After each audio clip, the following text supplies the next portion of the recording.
Hi, everyone. It's Dana from St. John's, Newfoundland, with my buddy Garrett and Shane waiting in the wings to have a conversation with us about the digital ID, how it's going to affect you, and how the government plans on taking over every aspect of your life. I don't know if many of you out there are very familiar with what the digital world has in store for you. You think it's a bank card, you think it's a simplicity of collecting points to get, free gas and things at your grocery store, but that's not what's happening. The foundation of the digital ID is being tabled all across the world. It's a systematic rollout of full totalitarian control that essentially ends up with a social credit system, a carbon footprint surveillance system, and united basic level of income. Let's not talk about what the benefits of the digital ID are going to be to keep us in our 15-minute cities, but here's a little video for you to watch just to see what we're talking about. Picture your life in a place where everything you do, what you buy, how you behave, is tracked. The government gives you a score, and the score is a measure of how trustworthy you are as a citizen and determines what you're allowed to do, like ever. Boarding a train, getting a mortgage, all goes back to this score. It's called social credit. It's actually happening in China. The system's eyes are in big data, artificial intelligence, and roughly 200 million surveillance cameras. She's a 752. That's her rating with Sesame Credit. You start with 1,000 points, and you can print out your report anytime. You lose points for things like jaywalking, littering, tossing cigarette butts, or spreading rumors. Cameras do a lot of the surveillance work, but it's pretty analog too, like posters that list the ways you can gain or lose points. And each night, local TV shows the surveillance highlights of the day. She's an information collector, a paid enforcer who walks around and writes down deeds about her neighbors. Like the man who carried a drunk person home. Things like this are good deeds, she said. But the farmer overheard swearing and being rude? Yeah, bad deeds. Her quota is 10 a month. She likes the work, thinks the city's... Wow. How crazy is that? Doesn't sound like a bank card situation to me to make my life more convenient. How about you guys? Just yikes. I don't even know what to say to that.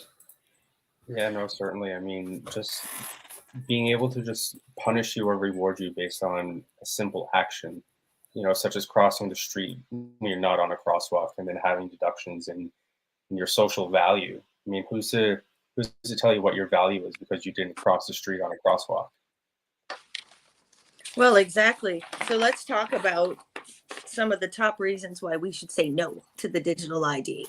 I'm going to give you a short list and then we can talk about how that applies. Data breaches.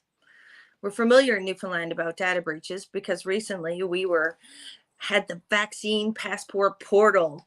Have you guys had vaccine passports in your country, in your neighborhood? Well, we had them here. And it was the government's dry run to separate us and segregate us and to roll out this digital system to see how well it works.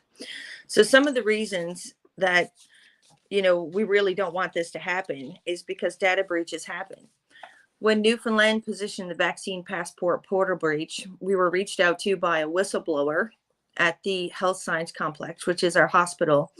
And they were briefed by the RCMP, letting them know that the actual vaccine passport portal was a cyber breach where hundreds of thousands of Newfoundland citizens had their information compromised.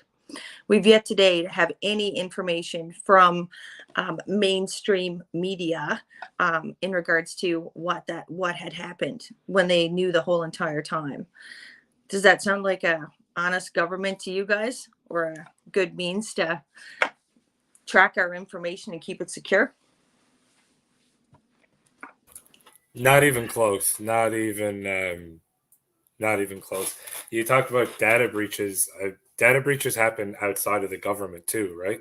So regardless of how it wants to be run, whether it's the government through a contract with a private company, a private firm, these data breaches happen all the time. I just got an email 2 nights ago from my bank. Their system was compromised by a quote-unquote outside source. That's all the info they have. They assured me they're doing everything they can to make sure no horrible entity steals my identity and my information and all this kind of stuff. And so it happens with the government, with private entity. You lose either way. I don't think you're safe. No, identity theft too. Go ahead, Garrett. Yeah, and I mean, everything that's digital, everything online is susceptible to cyber attacks. Everything that's housed in a mainframe or a network or in the cloud, there's a probability that it's eventually going to get hacked. And no matter how much security we put behind these things, we're always going to see someone is a step ahead. And that's how we learn to reinforce, our security online. But it takes moments or situations of a hack or a cyber attack for us to learn that we need to beef up our security in that digital realm. So it's always susceptible. It's always going to be vulnerable. And for example, in India, their national digital ID framework has already recently shown to be compromised. And that's only rolled out in the past, I believe, 6 months to a year. And they're already seeing some hacks within it. So, it raises some red flags, it raises some questions. And I think that there's more thought that has to be put behind people moving forward with something like this. Hard no. Hard no. Can I just say there's a lot more thought that has to be put into absolutely everything the government does. They're administrating our affairs on the global stage and our rights on the domestic stage. There should be a ton more oversight. There should be a ton more citizen committees watching everything they do. There should be absolutely no secrecy in what they do at all, let alone going to a point where we're talking about digital ID. Well, yeah, let's talk about freedom. I know that my freedom was restricted in the last 3 years. I had to use, for starters, I wouldn't even download a VaxPass. Whether I was vaccinated or not vaccinated, I wouldn't download a VaxPass. But personally, I'm not vaccinated. So I couldn't go places. People in Nova Scotia could not access their groceries. It restricted movement. When I got off the ferry coming into St. John's after the convoy, I got pulled over by police cars because I wasn't willing to give my status or, flash a pass at the ferry. When we give the government that kind of control, as we see over the last 12 months, it's not used necessarily for good, because the vaccine passport essentially was a political manipulation. They had no evidence to ground why they did that outside of test running this stupid digital ID program. We have to think about where this is going, right?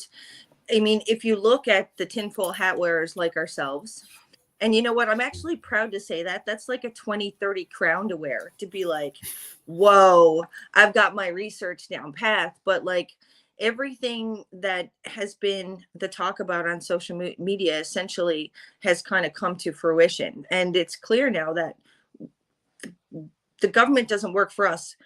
We're under control of the government. And do we really want to give them any more control? Do you guys see anything else coming along with this digital ID that we should be talking about and be concerned about? I don't want to give them any more control. You just said that just right off the bat before Garrett speaks on that. I never want to give them any more control. When you give anybody in your life control, you have to ask for it back and hope they give it back to you. Now, you do that with a government who's proven to work against your own best interests. Why would you ever hand them any sort of authority? Our own prime minister did say this was just as much for behavior modification as it was for people's safety. So when you talk about handing them authority to govern your finances online, your identification online, that way down the line, absolutely not. Go ahead, Garrett. Yeah, absolutely. And I mean, for the past couple of years, people have been saying that COVID was an acronym for Certificate of Vaccine Identification. And, people call us tinfoil hat wearers and saying that it's not, whatever you believe. But it's obviously led up to where we are now. It's led up to the behavior modification we've now accepted as a society, scanning a QR code to get into a store, to get into a restaurant, to get on a plane. So what's the next step? What's the next step to a full-on digital identification for your driver's license, your banking, your health, etc.? Well, here's the sneaky part about what our governments are doing, which we're seeing in full steam here in Newfoundland, because everybody you talk to is like, I don't want a digital ID. I don't want a digital ID. I know where this is going. I know what this looks like. But if you pay attention to what government's doing, the sneaky Parkers, is they shut down our MCP building, which is where we would go to renew our healthcare cards. And in order for us to actually get an MCP health card, you can't do it at the wicket anymore. You've actually got to stand up for my government NL identification. So basically, what they're doing is they're manipulating people that require these things to either drive a car or to go to the hospital to force you into a digital ID system. They're using current infrastructure to get your commitment to do these things. If our government was fully transparent, it would be optional, but they're not giving us any options, because if you can't drive your car anywhere because you don't have a driver's license because you're refusing the digital ID, what do? Right? So we found a loophole here in Newfoundland, just to give you guys a heads up, because civil disobedience is always welcome. When you face tyranny, resistance is essential. There is on the My Government Newfoundland page with your own profile, which I'm sure you'll be surprised to know that you guys mostly have them. There is an option to delete your account. Now, if you've got your MCP up to date and your driver's license, let's let them sweat a little bit and pull out some of their stuff. Any other IDs on any idea? Tongue-tied. Any other ideas as to how we can kind of start to say no to the digital ID in general?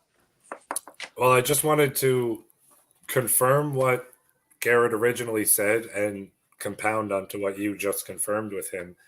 The Vax Pass moving into the digital ID was spoken about by CBC. They interviewed Sarah Studley, and they actually said out loud, we're using the existing infrastructure from the NL Vax Pass in the trial effort going forward about the digital ID. So it's absolutely 100% correlated. Fury did say way back when, and I keep these kind of receipts, way before the vaccine mandate was ever implicated, he did say it would be optional. He did have Peter Cowan, I want to say, was the one who asked him from CBC about it. We're seeing a Vax Pass in other countries, other provinces, under states. Just wondering, can we get an update from you, Premier, about, the intentions? And he came back and just, the puppet had him saying, it's going to be optional 100%. We're never going to enforce anything like that on the people. And look where that got us. And now you guys are both correct in pointing out that existing infrastructure is going to be used to roll out the digital ID trial that Newfoundland has signed itself up for. Yeah, well, and it's really interesting because, when you look at the idea of a digital ID, not only are we losing like birthday cards for our kids, we're losing the ability to sell a lawnmower without paying taxes on it when you've already paid taxes on your income, and then you pay taxes to buy the freaking thing, and now you're going to sell a lawnmower and they're going to know, and they're going to tax you on that too. But we're gonna go down to the slippery slope of, they can start to shut us out from everything. This is behavioral modification, as Shane has mentioned. So, COVID-19 was positioned for this purpose. COVID-19 was designed to segregate the population, to attempt to position this digital ID program and to start the process to create a one world government. And this is right now, at this point in time, the most crucial thing that we have to stand up against, because it's not going to be pretty if we continue down this road. People being locked out of their grocery stores in Nova Scotia is a joke compared to what this program is going to do. They have purchased, listen to this, guys, what I discovered while I was waiting to come in on this podcast. They have purchased 95 million vaccines for Canadians. Vaccines for what? They don't clarify. They just ordered 95 million vaccines. So they must have some boogeyman viruses coming down the pipe, or simply is that the Marburg virus coming up now? They've pre-ordered their stock for that, or? Oh, you mean the next bioweapon? Yeah. Well, let's be honest. Let's talk about what really is happening here, because like I talk to truthers all the time on these podcasts, and it really bothers me that we pussyfoot around the tulips. Okay, I want you all that's watching this to have a full understanding of what this digital ID really means. Everybody knows. Did your vaccines work for COVID? Raise your hand. Tell me if your vaccines work for COVID. They didn't. They were never intended to work for COVID. What we are embarking on is what they call the Internet of Bodies and biological convergence. So the digital ID, I'm going to cut right through the chase. The digital ID is designed to keep us in our smart cities. It's designed to force us to get these 95 million vaccines into our bodies so that they can start to put biology and technology together. That's my whole tinfoil hat. You can hold me to it. It's going to happen. And if we don't want to engage in any further experiments in our country, this is the number one thing, because I know that all you two-dosers out there, you don't want any part of anymore, right? And when you look at a digital ID, it's not at face value. So Shane, Garrett, do you think I'm crazy? I don't at all think you're crazy. I mean, if anything, if what you just said means that you're wearing a tinfoil hat, then our federal government also needs to be wearing a tinfoil hat, because all of this is on their website. Biodigital convergence, talking about, merging biology with technology, Internet of Bodies, Internet of Nanotechnology. It's all listed there, and there's full documents that people can read that speak to this. And I think another thing to really consider is, you look at digital IDs, and of course the government is going to use tactics to sell these to you as convenient. They're necessary. It's a way to modernize your country, moving into the future. And then next, they'll start to slowly roll out the central bank digital currencies, which we know is already in discussion.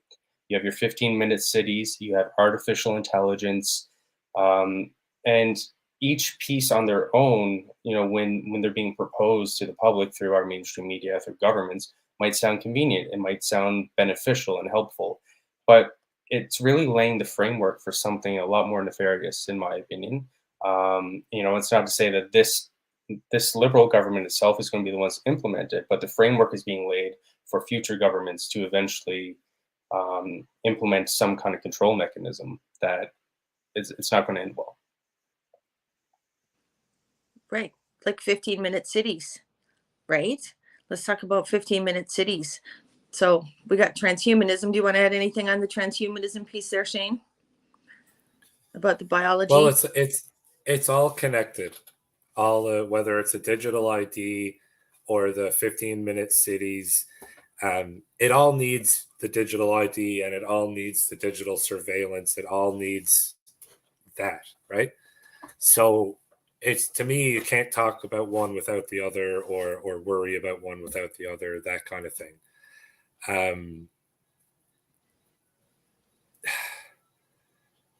I don't know. I don't think we should be accepting anything in the form of a digital ID when we can see very clearly. We played that intro video at first about China and their social credit system, and that requires on the digital ID as a fundamental basis for it to exist and to operate.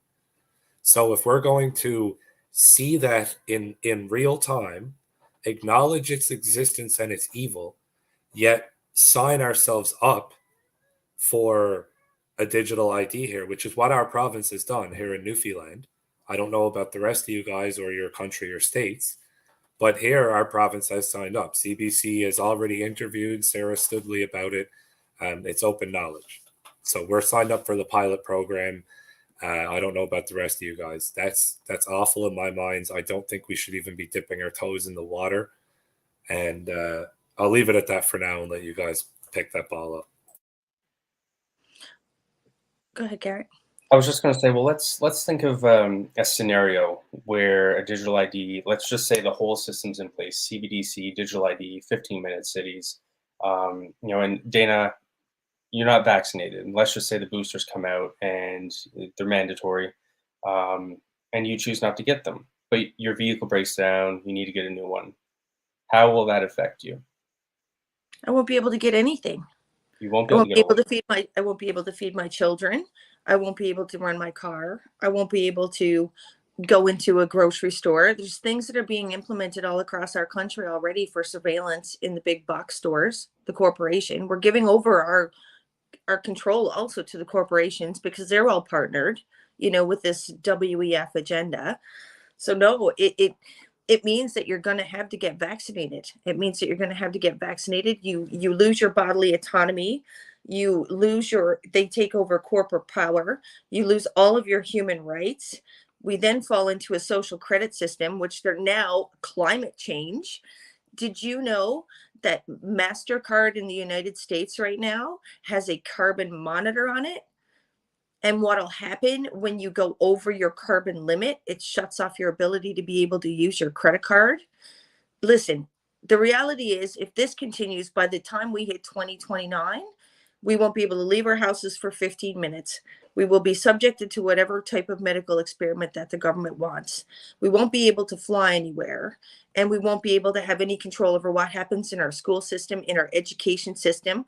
We won't be able to speak freely because the minute that you talk about something that they don't want you to talk about, politically or otherwise, they'll shut off our banking. What the potential to what's going to happen here is we're going to end up with a two-tiered society, because there's going to be people like me that are not going to go into that system. My mind and my body is mine. It's not anybody else's. My dad instilled that into me since I was a little girl. This is your body. This is, you do with it what you want. I'd be out of my godforsaken mind to think that some government politician up in parliament who puts his pants on one leg at a time is going to tell me that he's going to needle rape me. I'm fucking sorry. I don't even care. And if you're watching this and you don't like the fact that I swear, turn out, because this is very important shit that we're talking about right now. And everybody has to say no. Everybody has to say no. Okay, you know why they did the pilot project in Newfoundland? Do you want me to tell you why they picked Newfoundland? Because they picked the weakest link. So for all you Newfoundlanders out there that are watching and Labradorians, why did they pick us? Because 70% of our population is on some form of government funding. How dare you? How dare I? Well, this is the red pill of the fucking decade, right? So number one, we have people on social assistance higher than anywhere. Number two, we have seniors that are getting compensated by the government. And number three, we have more government employees per capita than anywhere else in the country, right? So who's on the government titty more than anybody? We are. So let's take the breastfed baby, give them a little pilot project of a digital ID, treat them like a stepchild, like we've always been, and bank on the fact that they're too ignorant not to pay attention. It's not fantastic. Go ahead, yeah, Garrett.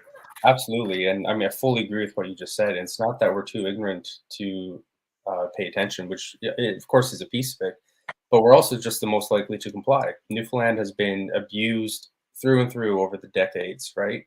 And if we have an opportunity, from government to accept something that's going to help us, everything I'm saying is in quotes right now, benefit our lives and universal basic income, all this kind of stuff. So many people are going to sign up and say yes. We have one of the most damaged populations just in terms of how government has treated us. And we are probably the most likely to comply with their demands, just to alleviate some pressure in our lives. Garrett, you said something really important I'd like to touch on there. We'll take UBI because we're so dependent, compliant, the like. Not only is that 100% true, historically it's factually correct. In the vote for Confederation, one of the things that suckered us in was the baby bonus. In our Dominion of Newfoundland that we were running at the pleasure of the Crown at the time, we didn't have that. Canada did.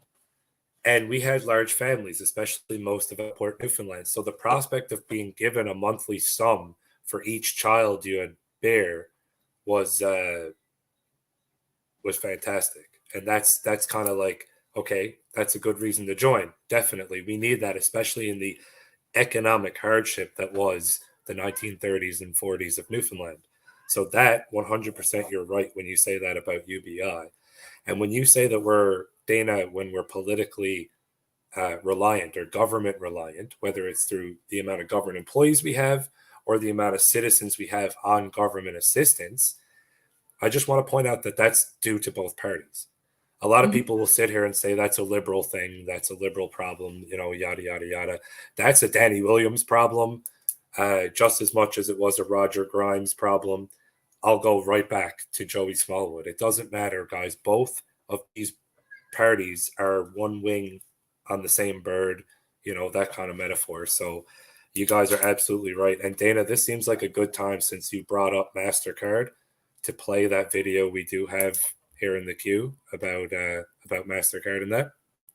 Give So her- guys, we got a quick video here. It's nothing too long. It's only 58 seconds long, but it's another aspect of the digital ID and digital currency sort of kind of coming together. So we'll check this out, and we'll be right back. MasterCard and the United Nations are joining forces to monitor the carbon effect of your credit card purchases. And then you'll hit your carbon max, and it'll stop working. Hey, of course, it's voluntary for now.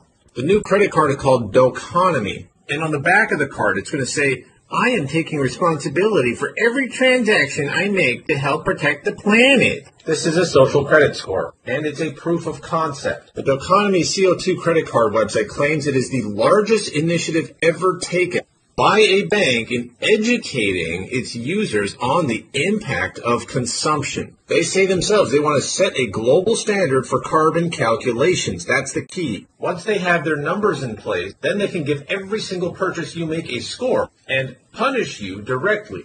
This is what China does. And of course, this will only be enforced on you and me and any businesses that don't go along with their scheme. And banks are going to enforce it. Wow. So, Okay. just gonna take that video down there. Yeah, so that's and again, you pointed out voluntary. It's voluntary. Just like the Vax Pass is going to be optional, as our own premier said, and an optional Vax Pass turned into behavior modification. Just so we're clear. And Exactly. now the IDs are voluntary as well.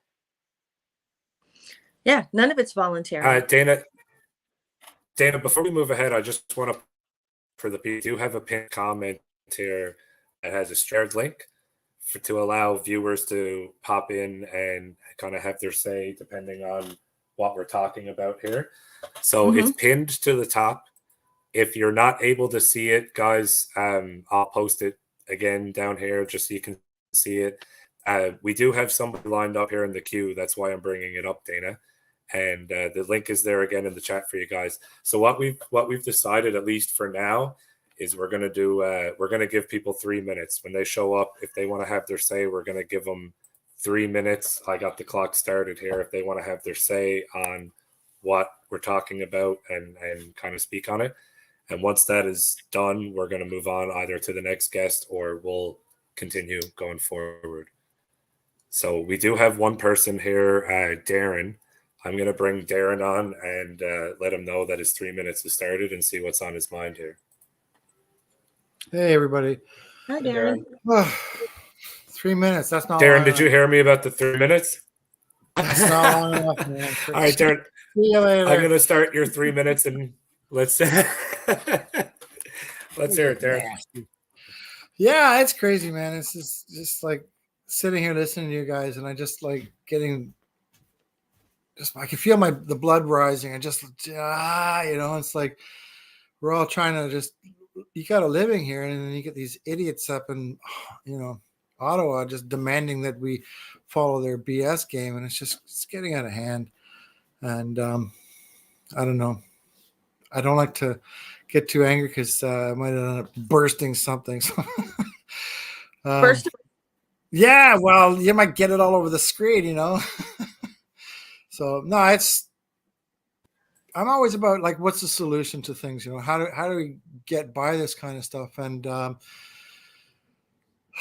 I'm about to say probably is not going to be taken well, but it's the truth. As probably most here know that there is no constitution. There is no foundation for what they're doing to us. So, what can we do but take matters into our own hands? That's all I have to say on that. You know, it's like probably going to have somebody knocking at my door now for that, but I hope not. So yeah, my 3 minutes. I mean, you say that in jest, Darren, but I did actually have CSIS knock on my door because of constitutional documents, if you remember. So I mean, yeah, you do have a minute and a half left on your time here. If you've got anything else you kind of want to speak on there at all. All I could say is just keep talking to people, right? It's get out there and tell your neighbors, tell your bosses, tell your coworkers, tell everybody. You know, it's like once enough people know, it's like this domino effect starts happening. I saw a lady who's she was telling me about how the RCMP were all over her backside because she had, you know, tons of stickers on the back of her car, you know, disagreeing with what's going on, and so she's like just pissed off. You know, it's like she doesn't want to see her grandbabies get screwed over, and I don't blame her. You know, it's like, you know, all those kids that we're fighting for, it's like they're worth it. You know, so keep talking, keep spreading the word. You know, we see like here in Chilliwack, every Saturday I drive by the main bridge that goes over the highway, and there's always, it's growing. There was only maybe 4 or 5 last week or a couple of weeks ago. Now there's about 20 or so out there where there's upside down flags and people honking, and you know, so it's growing. We just got to keep talking, keep spreading the word. You know, tell everybody. That's all I can say. Absolutely. That worked out great. That worked out great right to 0 seconds there, Darren. So I'm just going to say, I'll give you a shout out for what you just said. And there's somebody listening in the comments, or Nikki Hurley or Michael Hurley. If you want to know the impact I have, just person or possibly even two, Hurley and another man named Brian from the city of Edmonton spent almost an entire year standing at different red lights at major intersections. Nice. And they would wait until people got to the red light, and then they'd get them to roll their window down, and they'd ask them very simple questions. Like, this was early on in COVID. So they'd get people to roll their window down and say, hey, do you know anybody in your real life who has COVID? Like, not like the cases you heard on the news, like someone in your real life, do you know? And more often than not, they'd say no. Yeah. And then it got to like, do you know anybody who's died of COVID? And more people are like, no, I mean, like, there's a bunch of death counts on the whatever. And it's like, no, but like you, like the people you know in your life, has anybody you know actually died of COVID? And the most 9 out of 10 would be like, no. And it was very eye-opening because they would live stream it often to let other people see it. The amount of people you can wake up just by doing one thing as one person is incredible. Imagine the power we'd have if we all just came together. So, yeah, Garrett or Dana, do you want to comment on anything Darren said before we bid him adieu here? No, not at all. I'm just grateful to see a smiley face on here. Keep up the good work. Keep talking. Keep joining conversations and keep being you. Thanks. It's nice to see you on here. I just want to add one more thing before I go, Garrett. Too bad that this kind of sentiment did not touch the freedom rallies in Ottawa. That would have been perfect.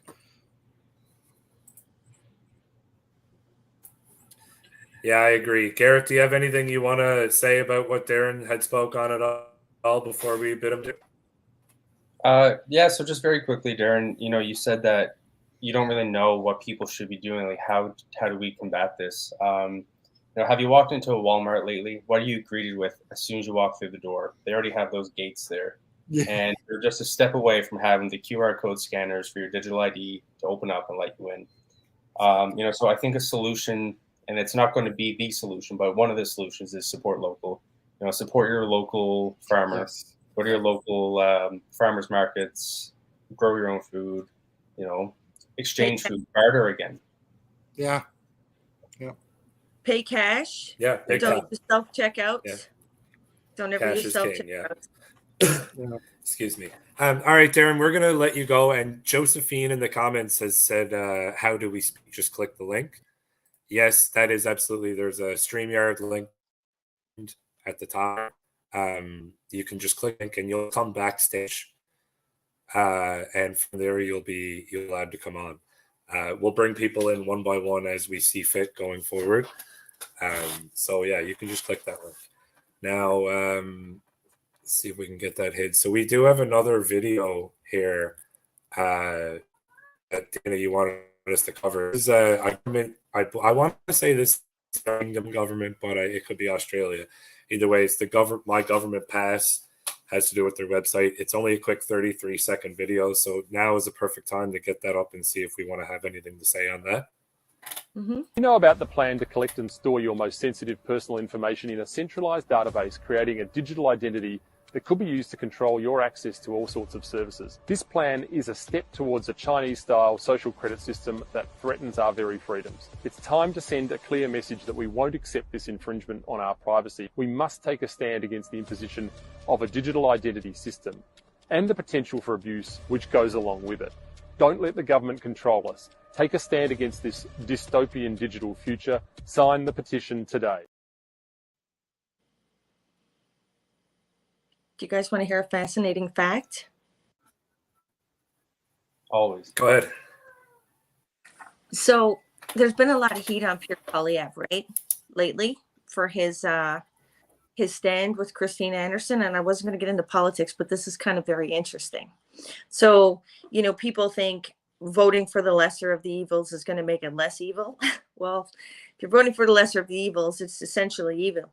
Do you guys know that Pierre Poilievre petitioned to have all citizens digital ID'd in February 2021?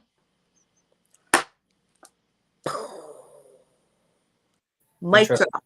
I know one of his. Oh, sorry. I mean, I'm not. Oh, Shane froze there. No, you go ahead, Garrett. Oh, sorry. Yeah, I don't remember what I was going to say. Now it's gone. You go ahead. It'll come back to me. Well, I was just saying I didn't know that, right, out Pierre, but it doesn't shock me. It's in line with how he's always operated as a politician. So we do have another guest here in the queue. Josephine, you're here in the back. I hope you can hear me now because I'm going to be bringing you on. Yeah. It seems from Joseph, I'm going to give 3 minutes to kind of have your say at all about what we've been talking about. So the floor is yours. Go ahead. Yeah, basically, I just wanted to come on and explain how, as a single mom of 3 children, I ended up getting the injection in June of 2021, and it has nearly killed me ever since then. And I have been doing everything possible to heal myself because nobody's been helping me within the professional field. So my main worry is that, I am in government housing. I do get government assistance at the moment because I have severe neuropathy issues and a blood circulation disorder ever since I got this into my body. So I haven't been able to work, but I'm very worried if the digital ID comes in place. And I'm trying my hardest to take care of myself, take care of 3 kids. But if this goes in place, then I'm going to lose everything. I'm going to lose my house. I'm going to lose my freedom to be able to not want to put another one into my body or my children. And that's my main worry right now, is the fact that I'm not going to have a place to live. Because if they end up mandating more injections into our bodies, I cannot go down that route because I only got one, and I got affected 2 hours after it went into my body. I guess I was having a severe allergic reaction, and now I have severe neuropathy issues. I'm going numb and in my feet and my hands most of the time. So I just wanted to jump on. I felt that I was compelled to explain my story about that, and how if this digital ID does come in place, then me and my 3 kids are going to be homeless and struggling. And I don't think that that's fair for somebody who's just doing their part to get this in order to, play their part in society. and then we're going to be suffering. So I just felt compelled to talk about me and my family at this time. Thank you, Josephine. God love Thank you. you. Hopefully, Yeah, I just wanted to say I'm really sorry to hear about what happened to you after your first vaccine, and I'm sure there are many other parents out across Canada and the world that share your concerns as well. Especially if these things start rolling out and these control mechanisms are put into place. It is a big concern. It's a concern for me, and just living alone with 2 dogs. Will I be able to buy them dog food? Will I be able to buy myself food? Let alone having children. So I can empathize with how you're feeling, even though I don't have children myself, and I fully get you. Like, I understand where you're coming from 100%. well, it's extra Thank you very concerning. And considering that- Josephine, Go ahead. Go ahead, Shane. It's extra concerning because behind all of this system is the pharmaceutical companies. The pharmaceutical companies are behind the mainstream media. The pharmaceutical companies are behind what's wheeling this whole great reset. As recently as, I think it was about 2 months ago, Bill Gates donated $200 million to help support the digital ID program. $200 million. He made a personal contribution to our health and welfare. Why would he do that if it wasn't to have his pharmaceutical products tied to this digital ID? So I don't think you're wrong, Josephine. I think, 1 + 1 is 2 in my world. We've got our government ordering 95 million doses of a vaccine for we don't know for what. We've got the Bill and Melinda Gates Foundation that is donating $200 million to the vaccine, identification program. And, when they talk about shutting us off from everything in our entire life, unless we comply, we all have reason to be very scared. I'm scared. The boys don't say they're scared. Yeah, but they're scared too. No, I'm scared. I'll admit it. I have 2 children, and I lost my full-time employment, my ability to provide for my family, my wife, and my 2 kids because of the vaccine mandate. And to this day, I work for cash. That's literally, I work. My friend runs his own business for cash. I work for him for cash because that's the only way I'm allowed to make a living as it stands now, just with a vaccine mandate. Imagine how much worse it gets when you add a digital ID and tie in your currency and all of that. And Jolene, before I give it back to you or to anyone else who's off here, your position is what Garrett touched on earlier and sorry, actually it was Dana, I believe, as well. Newfoundland has a heavy reliance on the government, and that doesn't mean a bad in your position. And that government is to be there to provide for someone in your situation who is otherwise partially unable, fully unable, depending on the situation, to provide for themselves in whatever way. Like that's the social security net. To have that threatened, in your respect is, I don't know, unholy. Inhumane. I don't explain it, but we do have that situation here in Newfoundland. Inhumane. There you go. So I'm gonna stop on that, and I'll pass the floor back to either of you guys here. We just have to say no. We all have to say no. No, no, no. And in any war, this is 5th generation war that we're in right now, which is an information war and a biological war, right? That's realistically what we're looking at. And the problem is that the majority of people are silent.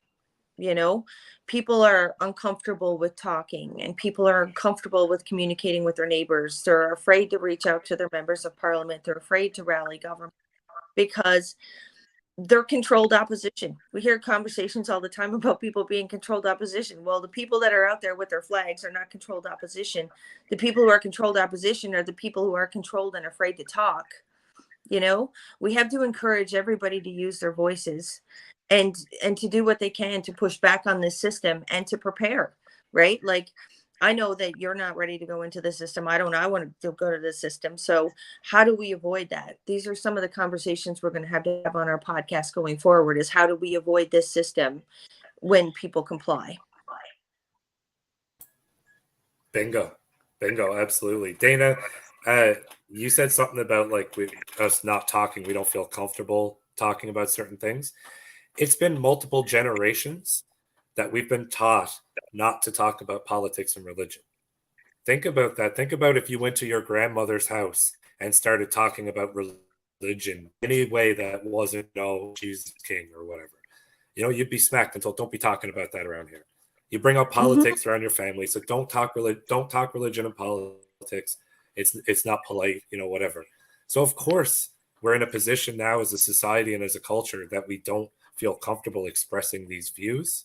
Of course we are, but we're gonna have to get over that.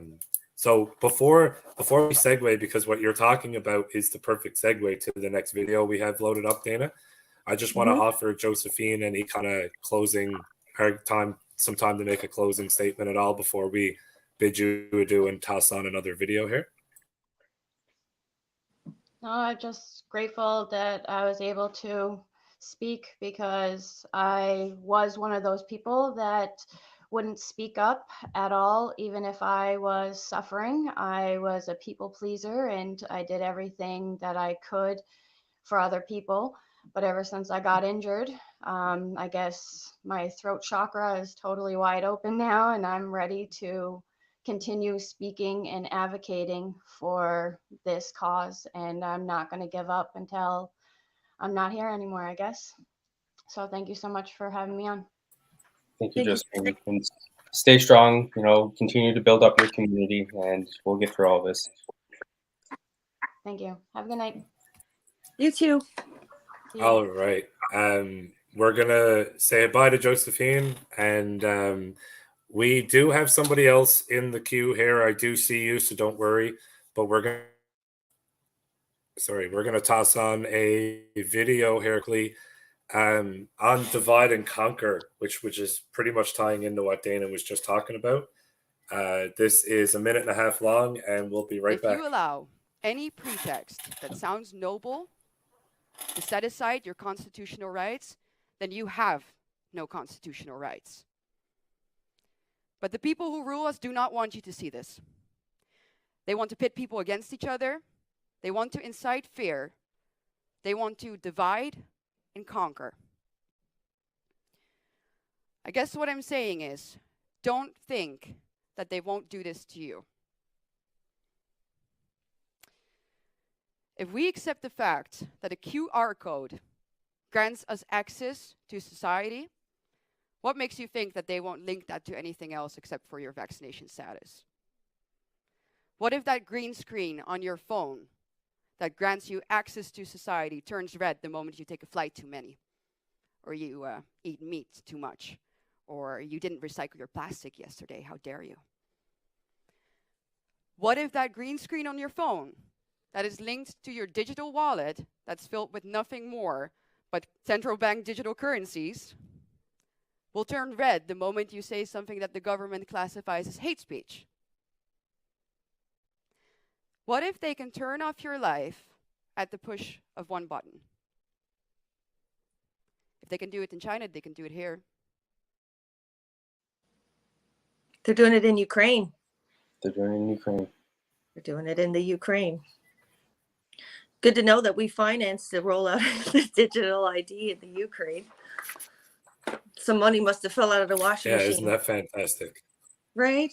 They're in war, but they make it everybody their IDs. So Dana, we do have somebody else here now going by the name the Tinfoil Baker. So hopefully you can hear me. I'm going to bring the Tinfoil Baker on. We'll start our 3 minutes and see where that takes us. I love the name already. The Tinfoil Baker, you're on the stream here now. You've got 3 minutes on the clock. You can give us a bit of taste of what's on your mind. Hello, everybody. First of all, I wanted to say thank you to all you guys, because I've been following you for over 2 years now, and you guys are all speaking from a place of your heart. You come from a place of love for Newfoundland and for your families, your children, your grandparents, and all the people who aren't awake. We're fighting for them too. I think that the most important thing to do is probably offer people some solutions and guidance as to what we can do in times like these. So I'd like to start by saying that we all really need to get connected to source. We need to get back in touch with our creator. It's very important to have faith in this world. And there's been a lot of cancel culture over the last 40 years or so. It didn't happen overnight. But even with all that cancel culture, here we are, still with faith, still believe in a creator. We still have hope for a future for our children, and hopefully for the next 7 generations to come. So that's number one. Number two is we got to just do what Dana said. Say no. Everything they've done to this point, they've needed your consent. They've needed you to comply. If we were all together and we were all connected the way that we used to be, this would have been over a long time ago, but it had to be this way because we're still here fighting the good fight. So simply just don't comply. Say no. Service Newfoundland is a corporation. They turned us into corporations when we were born by putting our names in all capital letters on our driver's license, on every piece of government ID, tax forms, credit cards, banking info. So they're not actually referring to you, the man or the woman, when they're putting all this pen to paper BS, acts, regulations, legal, lawful, night and day. One time, we all lived on the land, and common law was what directed the court system. But I only got 3 minutes here. We can talk about that on another show because that's a whole topic in and of itself. Learn how to grow a garden. All Newfoundlanders had gardens 30, 40 years ago. It supplemented our income. Dandelions. We all think they're weeds. We spray cancer-causing toxins on a plant that can actually prevent cancer. Do your research, do your homework. I'm not a doctor, but the information is out there. Don't avoid your family because of a boogeyman virus. My mother wasn't vaccinated. I wasn't vaccinated. My brother wasn't vaccinated. My father wasn't vaccinated. My sister wasn't vaccinated. We all decided that we would rather die together than be separated and alone, being cared for by a medical mafia cult. Because that's what's running Canada right now. It's a cult system. They don't care about life. They make money on death. And unfortunately, that's the truth, but don't be afraid of your family. Don't put them in between 4 walls. That's a prison. And they'd rather be with you, and you'd rather be with them. You get to decide what's right or wrong for you. We're all individuals. And individuality is respected in a free and democratic society. And last but not least, get your money out of the bank. Yes. Every payday, go take out all your cash. I've been noticing that I've been restricted using my bank card more lately than previously. After I pay all my bills with my online banking and everything, I go to use my debit card a few times, boom. Your limit's been reached, yet I got cash in the bank. So get your cash out of the bank and let's keep cash in our society, because if they go with the digital currency, that's 100% prison planet. Because they can turn it on and turn it off. And it's not going to be called cash. It's going to be called carbon credits. Your body will actually be valued by carbon credits, because every cell in your body needs oxygen and it expires carbon dioxide. But carbon dioxide is taken up by trees, plants. And we're never, ever going to create too much carbon dioxide so that the earth cannot take care of it. But that's what they want to get us to believe. And you could believe lies or you could believe truth, but you got to listen to your body too. you know what's right or wrong. It doesn't always come from up here. Sometimes it comes from in here and down here. Like that. Well, fuck. That's beautiful. That's beautiful, man. Marry me. I think it's been always. I got a question. I got to get home. Okay. I got a question. I don't know if it's a question or a directed question or a rhetorical question, but you called the government a drug mafia or big pharmacy, whatever you want. They were a drug mafia. I just want to point out Health Canada, which would be the corporation's department that runs and is the purveyor of our health in Canada, is in the business of euthanasia, and now, most recently, which Dana will be talking about this week coming up, I suspect, producing and selling cocaine. Mm-hmm. Mm-hmm. So these are the people that apparently are the purveyors of our health. They're in the business of euthanizing people, and they're in the business of producing and selling cocaine. So I'll leave it at that, and I think you can use your better judgment on what their intentions are. Oh, 100%. Bread and circuses, right? You keep a society dumbed down with alcohol and drugs and hockey games and golf and basketball. And I mean, there's nothing wrong with sports when we're out playing it and we're involved. But if we're sitting up in the stands and we're just chugging back all the chemicals and toxins and cheering on somebody getting paid millions of dollars to hit a piece of rubber around the ice, they're not doing anybody any justice. Nope. Our idols should be people who teach us how to grow food, how to sing the songs that our ancestors sung, and be okay and one with nature. Get back in touch with grounding, where everything comes from. It's all free. There was a number put on it by somebody else, and we decided to go along with it.